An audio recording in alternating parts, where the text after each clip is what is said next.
This week, it's just me talking Switch 2 pricing and all the controversies surrounding Nintendo's whack ideas. Stay tuned.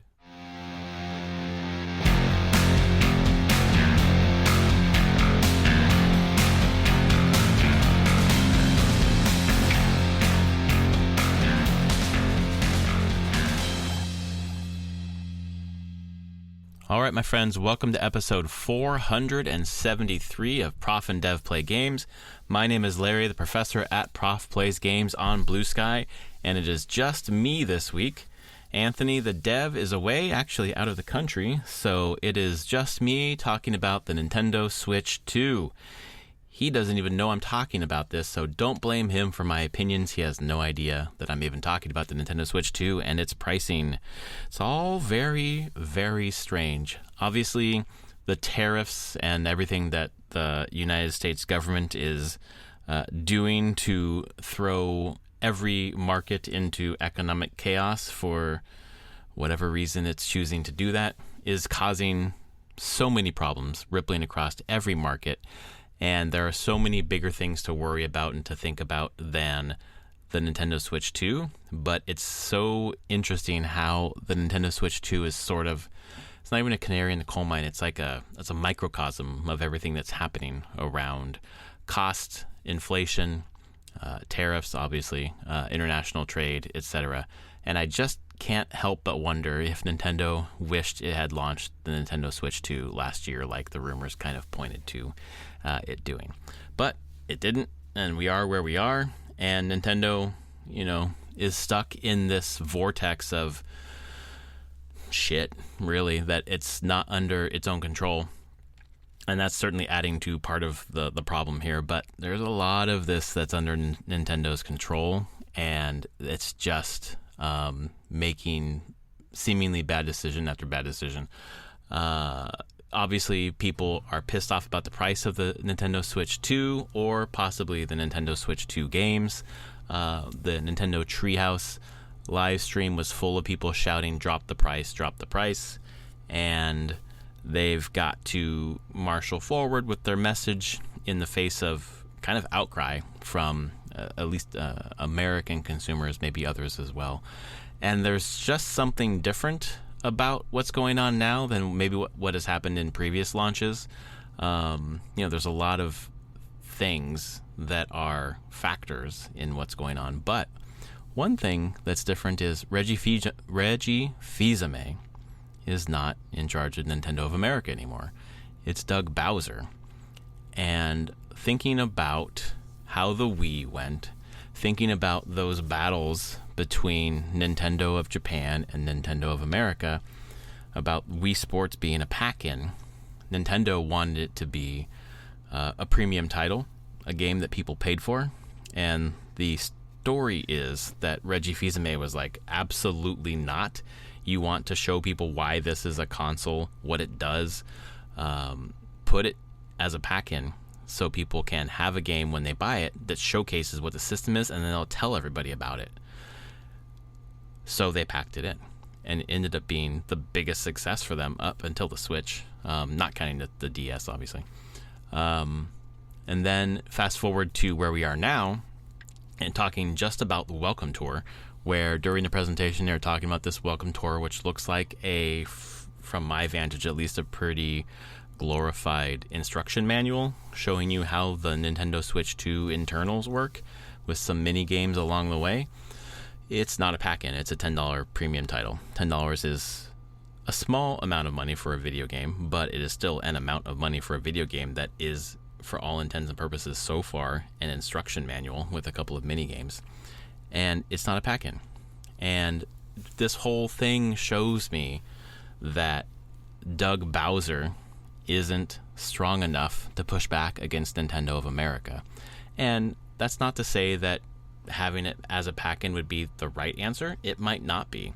But, and it might not be the kind of game that is strong like Wii Sports was to showcase the console. In fact, just looking at it, it really doesn't look like it is. I could be wrong. I don't have it in my hands, and they haven't talked a ton about it, and I haven't seen a ton of it.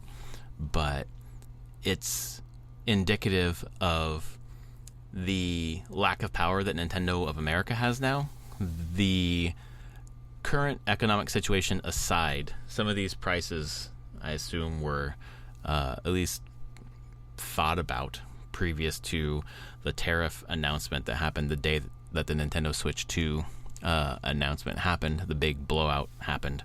And certainly the president of the United States has been talking about tariffs forever, and he's just an insane, crazy motherfucker, and it's going to do whatever on a drop of a dime, as opposed to a very thoughtful rollout of any particular economic scenario or proposal. It's just, boom, we're doing this thing, and oh yeah, you don't like it, I'm doubling it, tripling it. It's just, there's complete nonsense around it.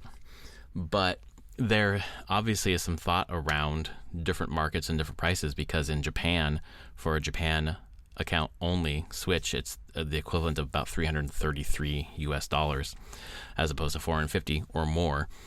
So they are already pricing the console higher in the American market and other markets, and they could price it less. So the fact that there's that discrepancy means that there is a discrepancy in power between Nintendo of Japan and Nintendo of America. And maybe if Reggie was there, it would still be the same thing, but it just shows me that Doug Bowser doesn't have the same sort of pull or weight or maybe even respect given to him by Nintendo of Japan to kind of talk about, what he should do, or what Nintendo of America should do to sort of safeguard their customers. Again, taking the political thing out of the situation, ignoring the president, ignoring the tariffs, just thinking about the lack of equivalency between the markets. Certainly there is a weak yen, and that's, I think, part of the factor why the Switch 2 wasn't released last year, just because of the differential. I don't think it's gotten any better for them now. But there is too wide of a gulf between the prices of the Japanese Switch and the American Switch, but also there's too wide of a gulf between what happened last gen, or current gen really, the Nintendo Switch current gen, and the prices for Nintendo Switch 2, where in the Nintendo generation, the only game that was $70 was Tears of the Kingdom.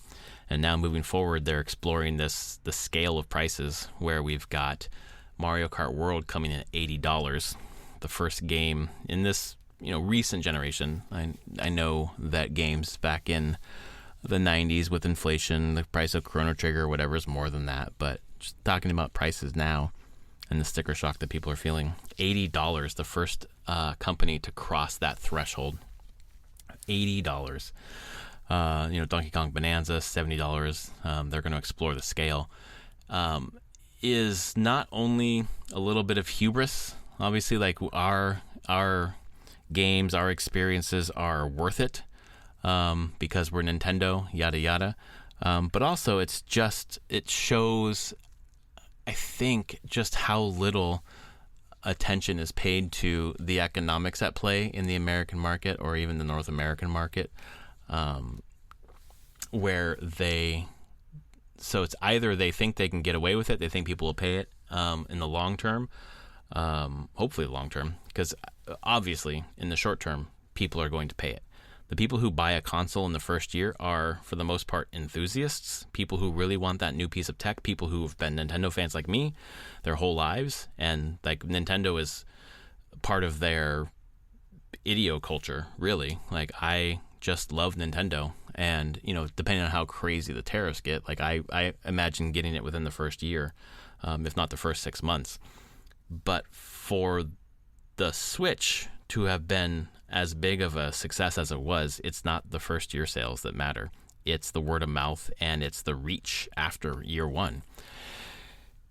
And if the games are $80, if the games are exorbitant, if the console is super expensive, it's going to be hard to reach in year 2, year 3, year 4 for the more casual gamer, I think at least, to pull them in. I don't think we're going to see the Nintendo Switch 2 be the runaway success that the Switch 1 was. And maybe, to be honest, they don't care. Maybe they don't need it to be that, because the Nintendo Switch was such a huge success compared to the Wii U. The Wii U sold 13 million. The Nintendo Switch, I think it's like 152 million, 154 million, something like that. So maybe they've just made so much money that they don't they don't need it to be the runaway success that the Switch was. But if that's the case, if you've made so much money, I know it's a business, but good God, like the gouging, not even the tariff stuff, just like the gouging for like the fucking, the cost of the game, the cost of the games, the cost of the software, the cost of the peripherals. Like, imagine a family who is interested in buying in for the Nintendo Switch 2. They got the Nintendo Switch 2, they've got the Pro Controller. You've got, one or two games at launch, and you're, God, approaching $700-800 without tariffs or whatever.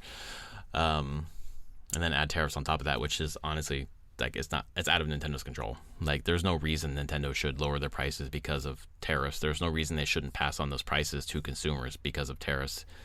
The American electorate chose the president knowing full well he wanted to put tariffs in.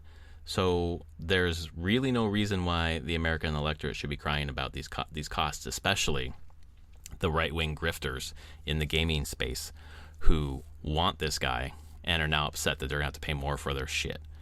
Like, that's who you voted for, that's what you get. The rest of us are fucked. We didn't vote for that guy, we didn't want that guy, and we're going to suffer anyways.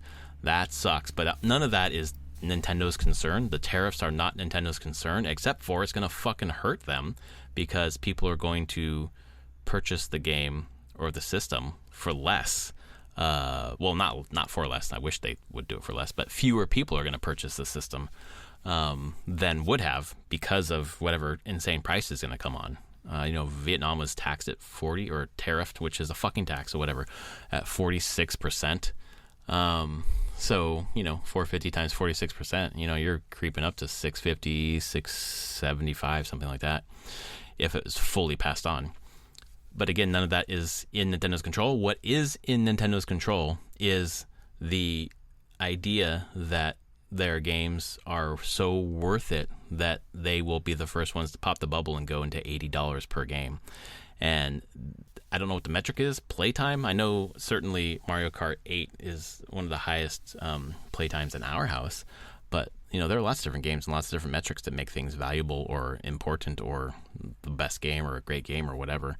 I don't know what their metric is. What's 80, what's 70, what's going to come in at 60, what's coming in at 40, etc. But it's the things that are in their control is the messaging. And we had the Nintendo Direct on the 2nd, and then we had Treehouse for 2 days. And then there are a bunch of interviews that were embargoed for like 3 or 4 days, and it didn't come out until Monday or Tuesday. I think it was Monday, actually. But, a whole weekend had happened, all this tariff shit had happened, and then the reverberations and the changes to the tariffs seemingly every 6 hours or so. So the answers that people were looking for were delayed by 3-4 days, and by the time those interviews came out, the quotes from the Nintendo folks were fucking stale. They were old. They weren't even reacting to things that were moving in real time. So, Nintendo is just so tight-lipped and secretive about their shit and so locked into their own cadence that they're really, in my view at least, during the Switch 2 rollout, are just unable to get out of their own way. Certainly, the economic situation in the United States, which is reverberating worldwide, is a thing that people can react to or not, and you're not going to react well to that kind of stuff, and it throws everybody off their game, sure. But removing that from the situation, Nintendo still can't get out of its own fucking way. It cannot get the information out that it needs to get out, and because there's because there's a lack of information from Nintendo, or it's buried on Nintendo.com or in a Treehouse presentation or some other media or some other sub pocket of communication, that's when misinformation goes fucking wild because people don't have the right answers. They don't have the true answers. So they're able to, latch on to something made up, something that's a rumor, like the $90 physical edition of Mario Kart World. That's not a thing. They're digital and physical are going to be the same price. They're both going to be $80 for Mario Kart, and you can choose to pay that or not as a consumer. And I know certainly with the amount of games that are going to come out from Nintendo that'll be $70-80, I will be waiting longer to pick them up. Nintendo games don't go on sale very often, so it will be a different experience for me. Because I usually pick up Nintendo first-party titles day of, on launch day. But I've changed my gaming habits this year. I have dug into my backlog, dug into my subscription services and the games that are coming out on there, and have been quite satisfied. I've played, I think, one new game this year, and the rest has been on my backlog. And the new game that I'm playing right now is fan-fucking-tastic. It's on PS Plus. It's Blue Prince, and it's all I can fucking think about. But there's going to be so many expensive games coming from Nintendo. I and other people are going to pick and choose what games they pick up, and I feel like the differential between the price hike and the volume of titles being sold, I don't know if that's going to be a win for Nintendo. I feel like they'll sell less copies for more money, fewer copies for more money, but time will tell. We have to get out of the first year. The first year is going to be the enthusiasts, the people who really want Nintendo stuff no matter what. It'll be, I think the proof will be in the pudding in year 2 and year 3, and who knows how that's going to work out, because the soup is all fucking nasty and mixed up with the tariff shit, and who knows where that's going to go beyond where we are now. The thing that is just sad, maybe, only in my attachment to Nintendo, is just how much I love the Switch, how well I think this generation has gone, and at least now moving into the next generation, it feels fumbled. It feels the messaging is fumbled. It feels not good, right? It doesn't feel great. I don't feel like Nintendo's making decisions that are like telling customers, hey, we value you and we are glad that you've been with us and we want to see you move with us in the future.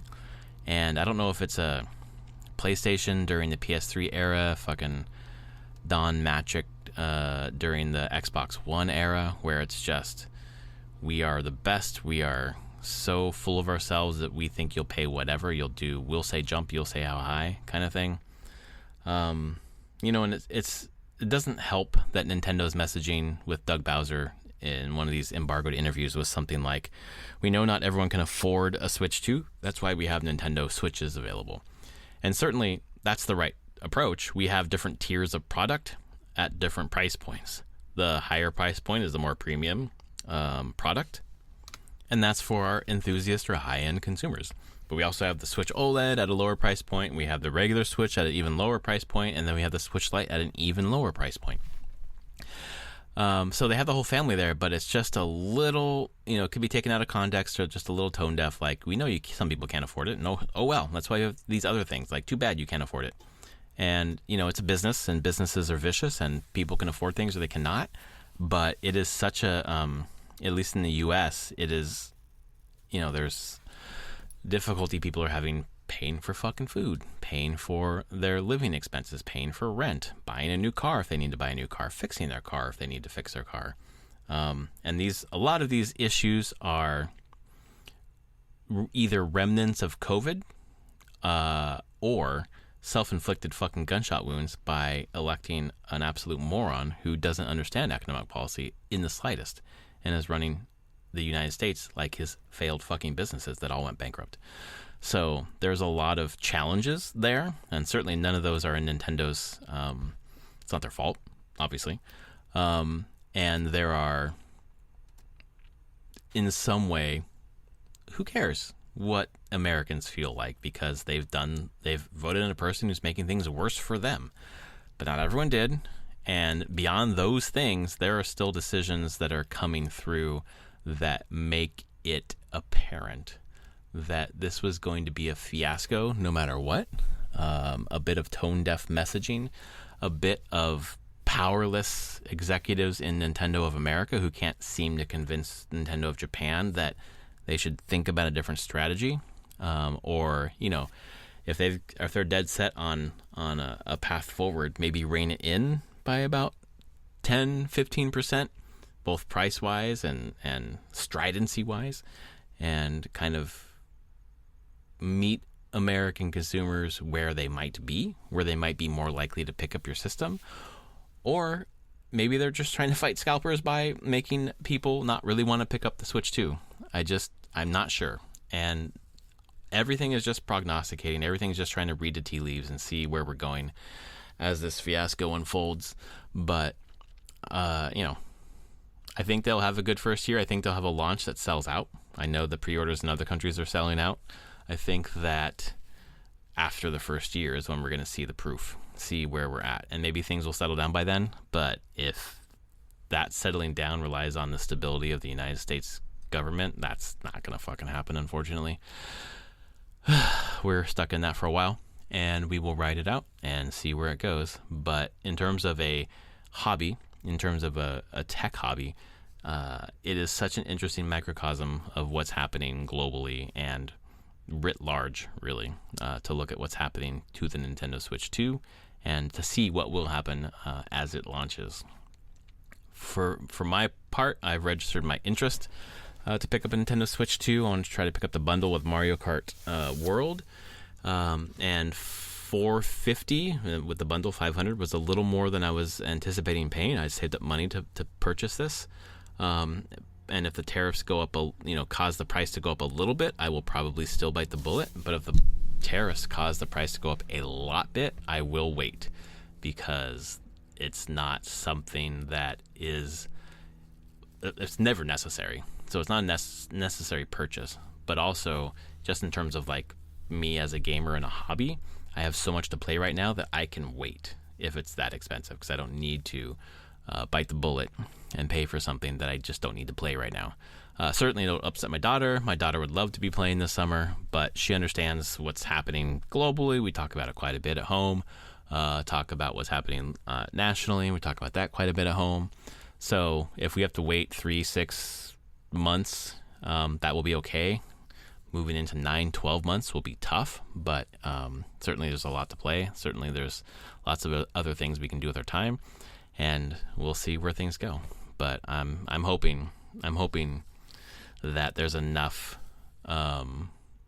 pressure on the government to make changes to their tariff policy, which is already happening. It's just all fucking convoluted and wild. But I'm also hoping there's enough stock already in the U.S. to satisfy folks who want to be buying, who want to be early adopters. And shit's only going to get more expensive. I mean, the PS5's price is, the note today was that it's raising in Europe and Asia and other places. So things are just, I spent $400 on the PS5 in 2020 and adjusted for inflation. And then now with all the price raises, this guy got a fucking great deal on it. It's crazy. So seems like even if you're paying a little bit more for the Switch with a little bit of a tariff bump compared to what it's going to cost in 2-3 years, like, we're not seeing consoles lower in prices across generations now. We're seeing them increase, and obviously that's a function of inflation, but it's also fucking wild to see. The Nintendo Switch has never had a price drop. Also, they didn't have a price increase, unlike Xbox and PS5. And maybe all this pricing pressure on the Switch 2 is going to cause more people to just say, fuck it, I'm going to buy the Switch 1. Maybe it'll cause Nintendo to extend the generation of the Switch. And maybe the Nintendo Switch will surpass the PS2 as the highest selling video game console of all time. Certainly is going to pass the DS. I think that's a guarantee. But who knows about the PS2? And who knows if Sony's going to come out and say, oh my God, we found out we sold 12 million more. We had no idea. Like they did last year or whatever.